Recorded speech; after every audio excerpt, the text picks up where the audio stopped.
How to fix failed to load content, please try again in X.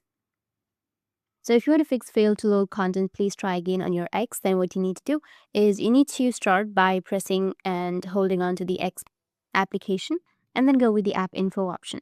Now from the app info, you need to go with storage and cache and then go with clear cache. After clearing your cache, you need to go back and then open up your Play Store. After opening your Play Store, you need to go with search and search for X. After searching for X, if you have any updates on your X application, you need to just simply go and update it. After updating, you need to open any VPN app and connect to a nearby server. Once the VPN is active, you need to open the X and see if the content loads properly. Some users have reported success using this method when the app fails to load on their regular connection. If neither of the above solution works, then you can uninstall the X from your device and then re-download it, again from the App Store or your Play Store. Reinstalling can clear corrupted files that may be causing the error. That's it, and if you have any questions, feel free to comment below.